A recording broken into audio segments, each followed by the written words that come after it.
Hi dear friends, how are you doing? I'm Hannah and in today's super practical video, we're gonna cover another episode of basic English videos.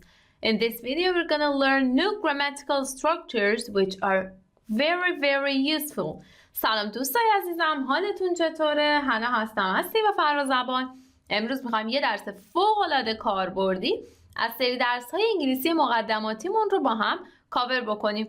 تایتل ویدیو هم هست If I won, I'd buy a new car, which means that we're gonna learn conditionals in English. این تایتل به ما نشون میده که قرار امروز با هم کاندیشنال ها رو یاد بگیریم.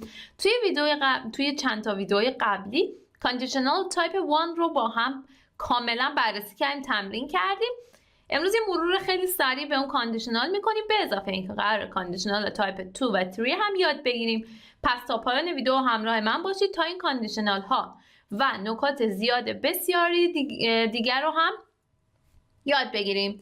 In this unit, you will learn the following: how to make conditional predictions, how to talk about frequency. Here are some phrases you will learn to use. As, if I win, if I won, if I'd won, which is the short form of I had won. Here are some sentences you will practice. Mick's tree is taller than Nick's. He wasn't hungry, so he didn't eat it all. If he'd been hungry, he would have eaten it. If Louis won again, she'd be very happy. I rarely win.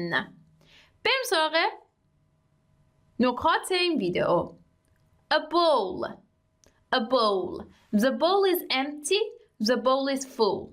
یه کاسه داریم، توی اولیش کاسه خالیه، توی دومی کاسه پره. پس empty خالی، full pour. That's a boy. I'm hungry. I'm full.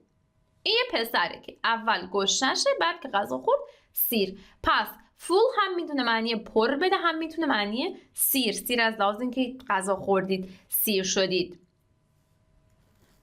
That's a giraffe with its baby. That's a giraffe with its baby. اون یه زرافه است با بچهش. The giraffe can get the leaves from the tree, but زرافه میتونه برگ ها رو از درخت بگیره، بکنه، معنی فارسی بهتریه. اما the baby can't. بچه زرافه نمیتونه.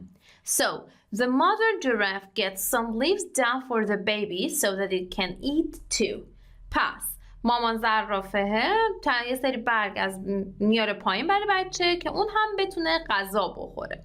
So as you can see, there are some words which have been repeated here. Can, can't. پس میخوایم یاد بگیریم که can و can't کجاها استفاده میشن. can یک فعل مدال هست که یکی از چندین استفادهش برای صحبت در مورد ability هست، یعنی توانایی. شما کاری رو که میتونید انجام بدید، تواناییش رو دارید. can I can speak English. I can run. I can drive. کاری که تواناییش رو ندارید can't, which is the short form of cannot. پس can't کوتاه شده cannot هست. نکته خیلی مهمه اینه که در واقع بعد از can، همونطور که بعد از can و بعد از can't، همونطور که میبینید دقت کنید توی اولی اومده can get, can't and can eat. بعد از can و can't فعل ساده اومده. نکته بعدی اینه که برای همه فاعل ها این داستان یکیه، یعنی I can run, you can run, he can run, she can run, they can run, we can run. همونطور که دقت کردید برای همه فاعل ها can به اضافه فعل ساده. Practice time. توی تمرین اول 8 تا تصویر دارید با 8 تا فعل. به تصویرها نگاه کنید. اگه طرف میتونه اون کار رو انجام بده can، اگه نمیتونه can't. 8 تا جمله بسازید.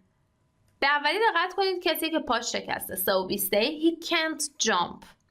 He can't jump. هفته‌ی بعدی رو توی قسمت کامنت ها با عنوان تمرین شماره 1 برای من کامنت کنید. بریم سراغ نکته بعدی. یک مرور خیلی سریع به زمان هامون داشته باشیم. I am happy, she is happy, we are happy. فعل در واقع زمان حال ساده.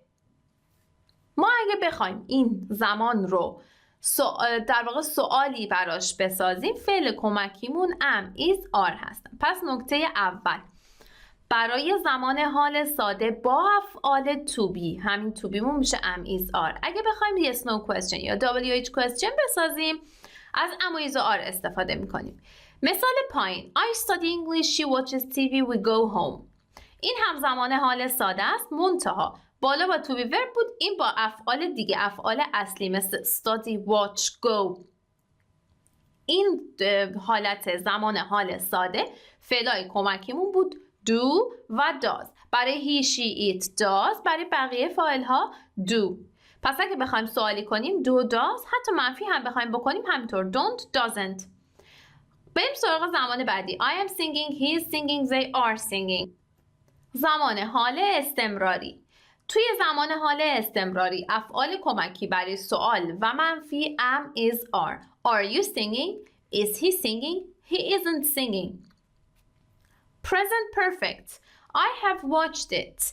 He has watched it. برای he, she, it, has می آوردیم، برای بقیه have می آوردیم. پس فعل کمکی سوال و یا منفی have, has. Have you watched it? He hasn't watched it. بریم تو گذشته ها. I was angry, she was angry, sorry, you were angry. زمان گذشته ساده با افعال to be.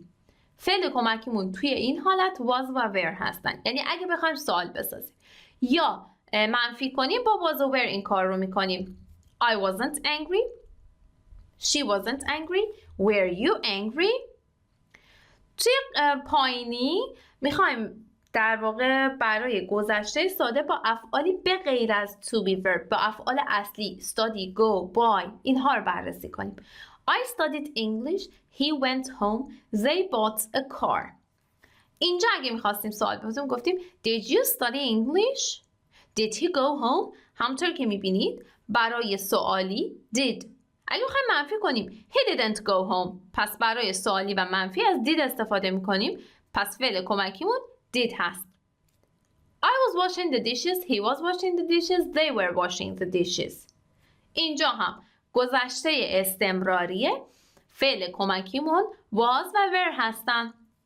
He, she, it و I was. بقیه فاعل ها were. زمان دیگه هم که داریم past perfect، گذشته در واقع کامل. این یک اتفاقی بود که توی یک زمانی تو گذشته قبل تر از یه اتفاق دیگه تو گذشته افتاده بود. I had watched it, he had watched it, we had watched it.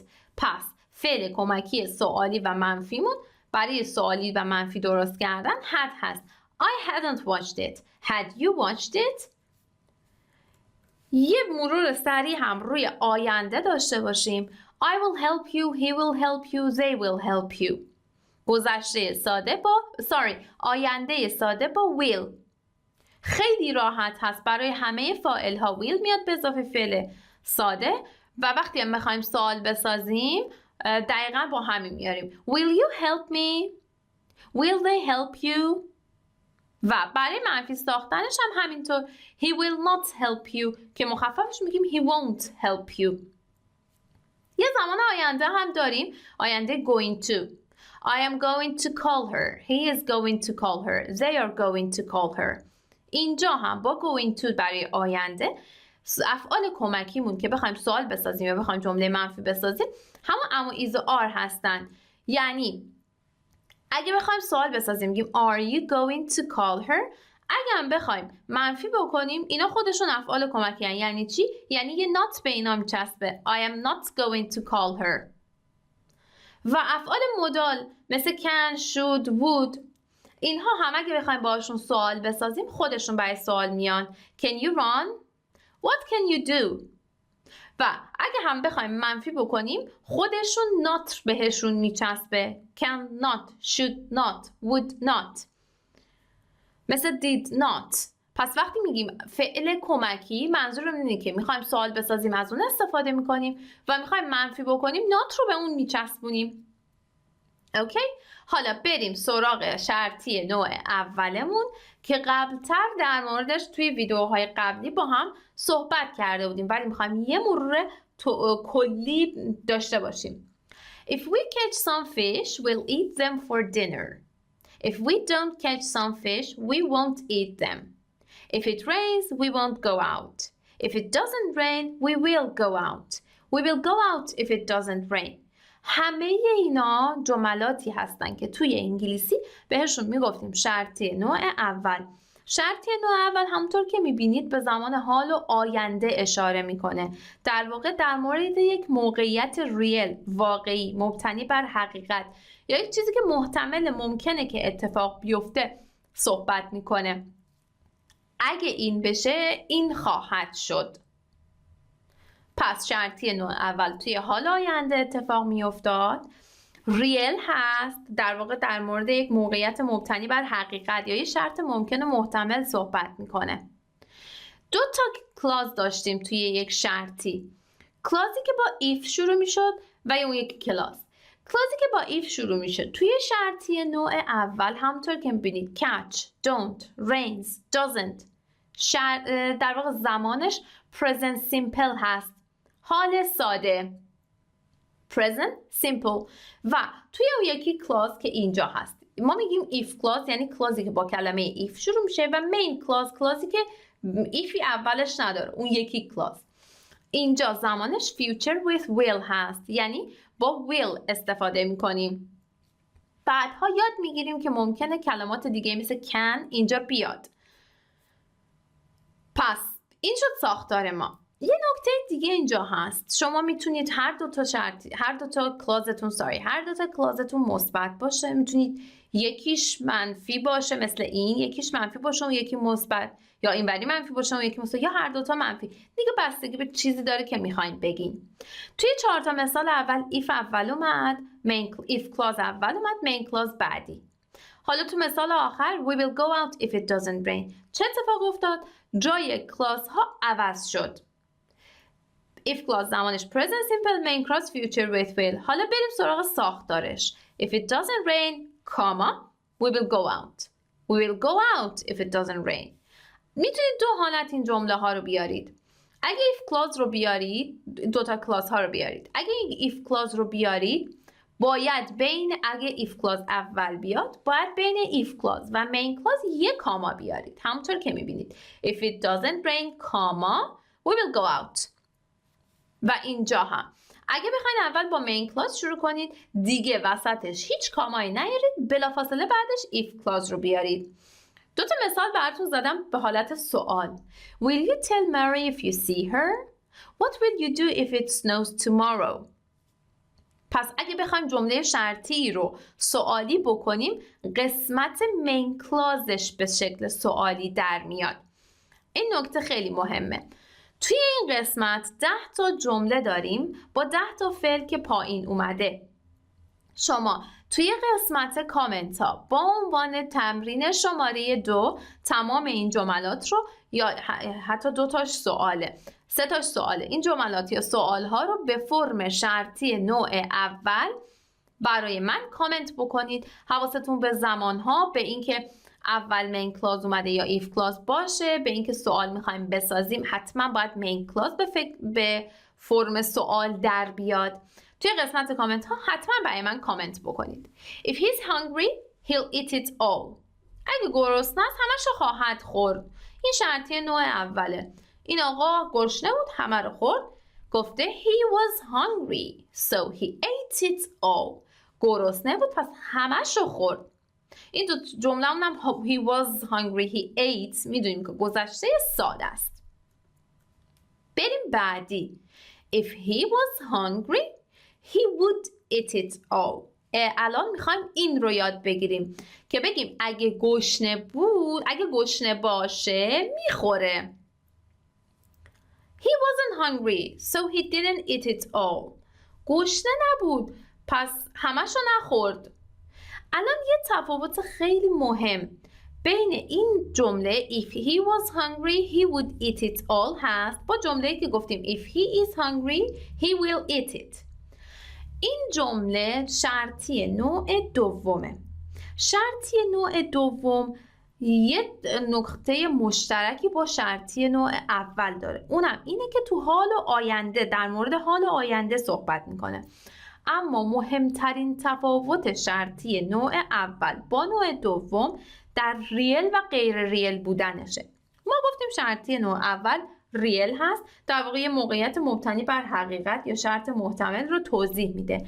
اما شرطی نوع دوم آن ریل هست، در واقع یه چیزیه که ممکن نیست اتفاق بیفته. شما دارین فرض میکنید که اگه اینجوری بشه اینجوری میشه، یا اگه این اتفاق بیفته این اتفاق میفته. میخوایم بریم ساختارش رو و تنس های توی کلاس ها رو یاد بگیریم. دقت کنید این در واقع روش if clause main clause، اینجا هم یه دونه if clause داریم، یه دونه هم main clause داریم. If I won the lottery I would buy a big house. If I met the Queen of England I might say hello. She could travel all over the world if she were rich. She would pass the exam if she ever studied.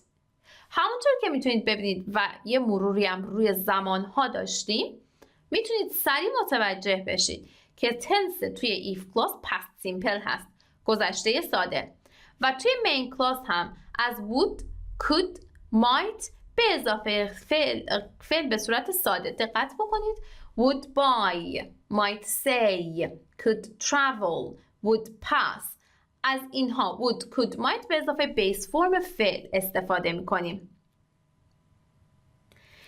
یعنی دارید میگید که اگه ببرم، اینکه لاتاری رو بخوایم ببرین خیلی چیز ممکنه که اصلا اتفاق نیفته.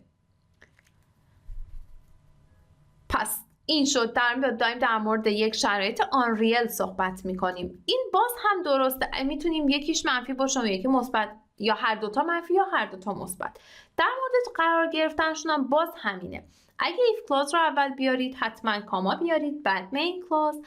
اگه main clause رو میخوایم بیاریم بلافاصله بدون هیچ کامایی if clause رو پشت سرش بیارید. بازم دوتا مثال با سوال زدیم. Would you pass the exam if you studied? What would happen if you studied? همونطور که میبینید باز هم مثل شرطی نوع اول اگه بخوایم سوال درست بکنیم قسمت مین کلازمون رو تبدیل به فرم سوالی میکنیم. یه نکته خیلی مهم دیگه هم هست. برگردیم به اسلاید قبلی. شما میتونید بگید به جای she would pass the exam میتونید کوتاهش کنید she'd pass the exam. به جای I would buy I'd buy a big house. بریم سراغ تمرین. دقت کنید این تمرین یه مقدار تمرکز بیشتری میخواد. یه شرایطی برای توی 5 تا جمله اول تو 4 تا جمله اول یه شرایطی توضیح داده شده که ما باید اون رو تبدیل بکنیم و با یک شرطی نوع دوم اون رو بیان کنیم. من اولی رو برای شما توضیح میدم. We don't care the environment. Our children's future isn't bright. میخوایم بگیم که داریم میگه که به طبیعت اهمیت، به محیط زیست اهمیت نمیدیم، آینده بچه هامون روشن نیست. میخوام بگم اگه به محیط زیست اهمیت میدادیم آینده بچه هامون روشن میشد. گفتیم توی if clause past simple. در واقع دارین در مورد حال و آینده صحبت میکنیم، ولی این چیزی که دارین صحبت میکنیم تقریبا اتفاق نمیفته. یعنی که این اتفاق نمیفته که ما بخوایم به محیط زیست اهمیت بدیم. If we didn't care the environment, our children's future wouldn't be bright. در واقع جمله های 2، 3، 4 به این صورت. توی جملات 5، 6، 7، 8 هم ما در واقع ترتیب کلمات درسته، ولی لازمه که زمان افعال رو به زمان درست تغییر بدیم و یک شرطی نوع دوم بسازیم. If we were، من پنجمی رو مثال میزنم. If we were prepared for the match، دقت بکنید we were، چون be باید past simple برگرده، میگفتیم we were prepared for the match we would win it. We would when it. در واقع جملات 6 و 7 و 8 رو هم به همین منوال برای من توی قسمت کامنت ها کامنت بکنید. این 8 جمله رو بنویسید، کامنت کنید تا قبل از اینکه بریم به قسمت بعدی یه نکته خیلی مهم. اینجا توی این اسلاید گفتیم if he was hungry، اما اینجا گفتیم if she were rich. توی کاندیشنال های غیر واقعی مثل شرطی نوع دوم، توی شرایطی که در واقع منظورمون از غیر واقعی شرایطیه که در مورد واقعیت صحبت نمیکنه، در مورد یه چیز غیر واقعی داره صحبت میکنه. توی این شرایط برای ضمیرهای I, he, she, it هم از were استفاده کنید. یعنی بگید if she were rich, if I were you. اما اگه دارین در مورد یک احتمالی که واقعا اتفاق افتاده یا ممکنه که واقعی باشه صحبت میکنید، همونطور برای I، برای he، she، it was استفاده بکنید. مثلا من یه مثال دیگه بزنم. شما میخواین در مورد یک چیز غیر ممکن حرف بزنید. مثلا میخواین بگید من اگه جات باشم این کارو میکنم. این در واقع یک چیزیه که داره یه شرایط غیر واقعی رو نشون میده. شما اصلا نمیتونید جای من باشید. پس توی این شرایط که داریم در موردش یه چیز غیر واقعی صحبت میکنیم، برای I were استفاده میکنم. If I were you، این یه چیز غیر واقعیه. درسته؟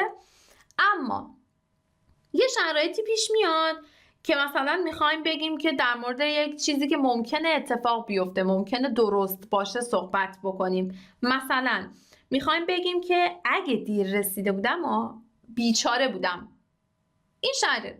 اینجا توی این شرایط میتونید بگید if I was late I would have lots of problems.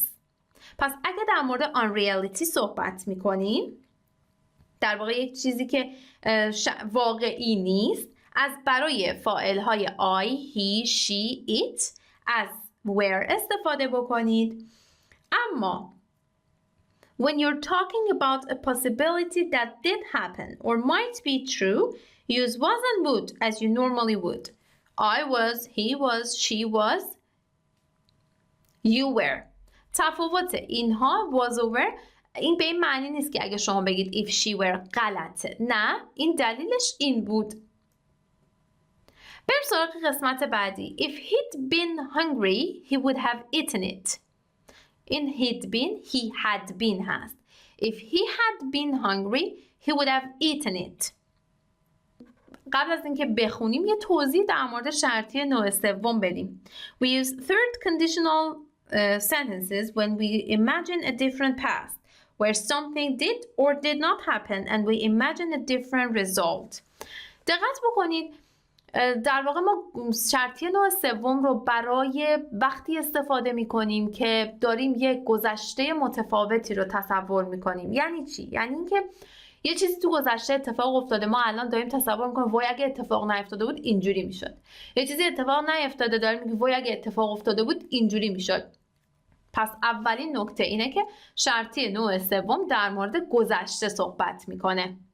نکته بعدی اینه که این هم باز unreal هست، یعنی شما امکان نداره که بتونید گذشته رو عوض بکنید. پس داره در مورد یک شرط غیر ممکن و نتیجهش صحبت میکنه. به مثال ها دقت کنید. If we had taken a taxi, we wouldn't have missed the plane.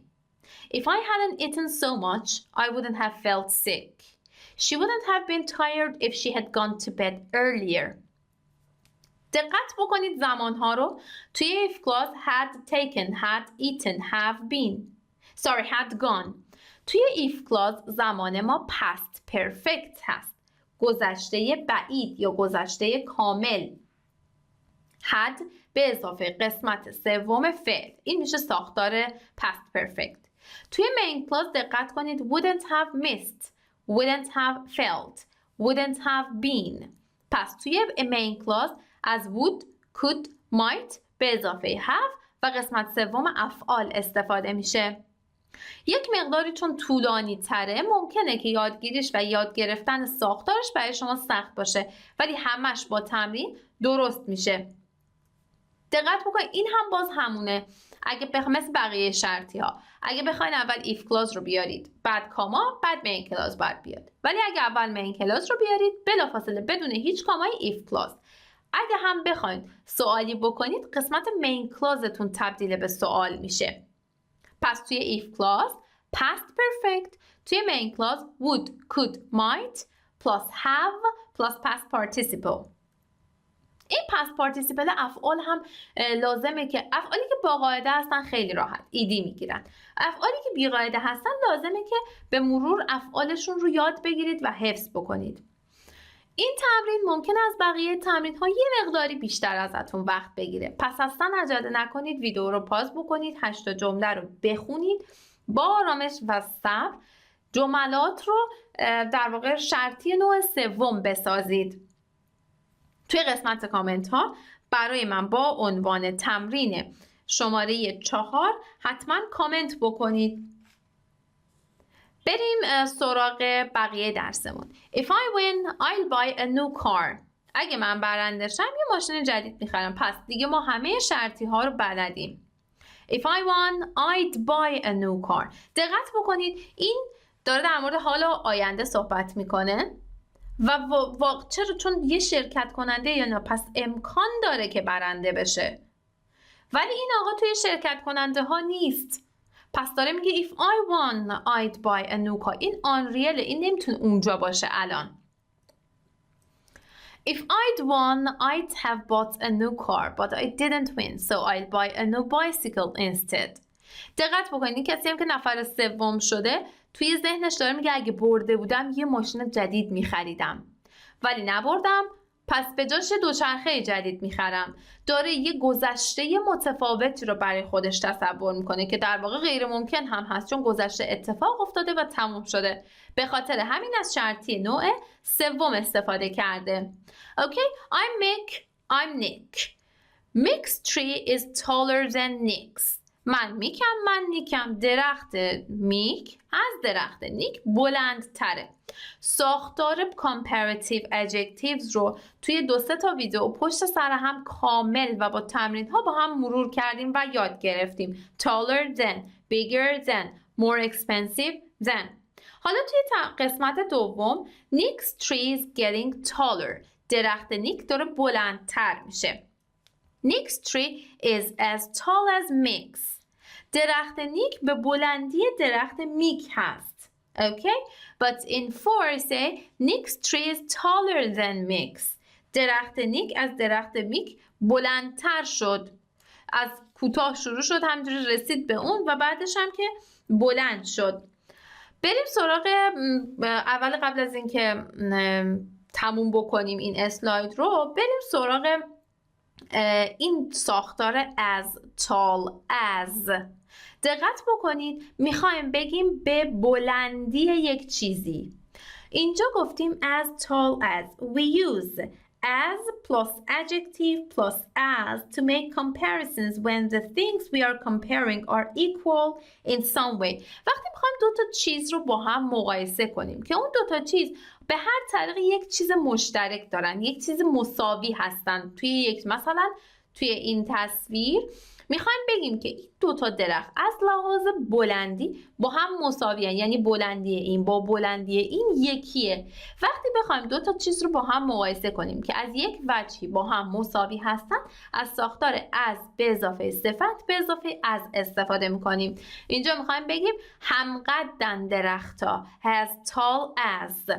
حالا توی این اسلاید میخوایم بگیم دیگه درختها همقد نیستن. پس وقتی میخوایم we use not as plus adjective plus as to make comparisons between two things that aren't equal. برعکسش هم میشه وقتی میخوایم دو تا چیز رو مقایسه بکنیم که با هم مساوی نیستن از یک وجهی، از ساختار not as plus صفت plus as استفاده میکنیم. توی تصویر 6 سر درخت در واقع این سمت راستی رو زدن، پس بگیم Nick's tree is not as tall as Mick's now.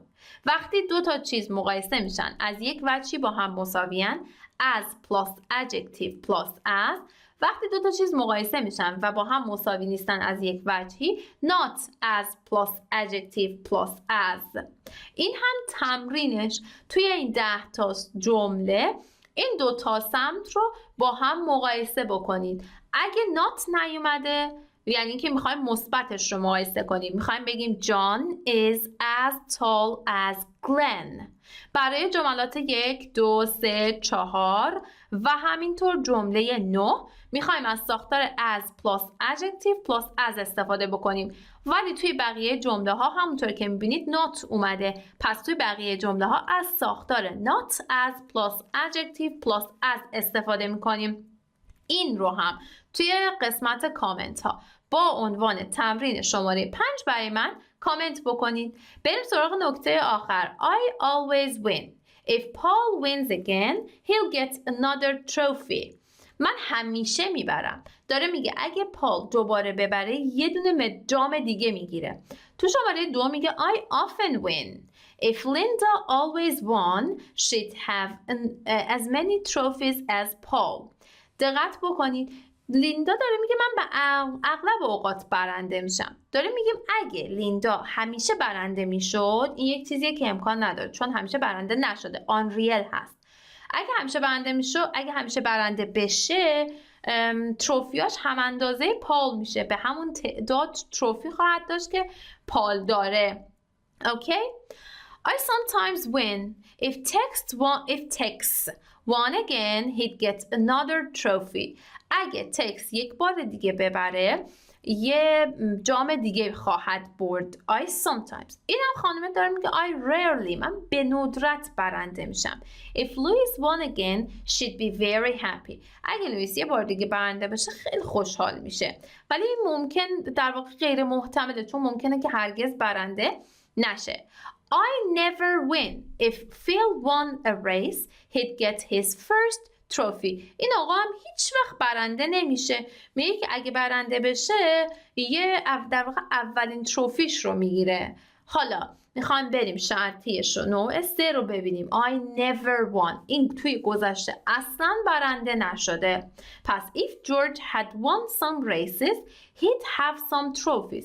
اگه جورج مسابقه هایی رو برنده شده بود در واقع جام هایی رو به دست آورده بود، جام هایی رو می داشت. پس اینجا دقیقاً و به طور کامل و واضح متوجه تفاوت شرطی نوع اول و دوم و سوم میشیم.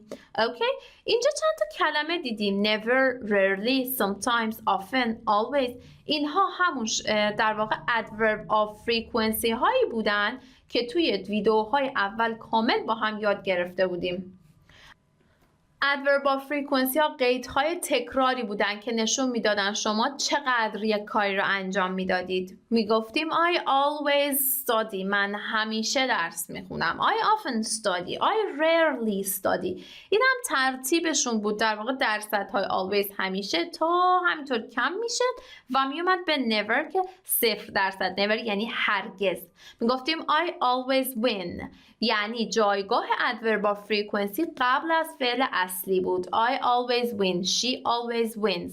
ولی یه حالت دیگه هم داشتیم. من میگم در واقع من خسته ام. I am tired. اگه بخوام بگم من همیشه خستم چطور میگفتم؟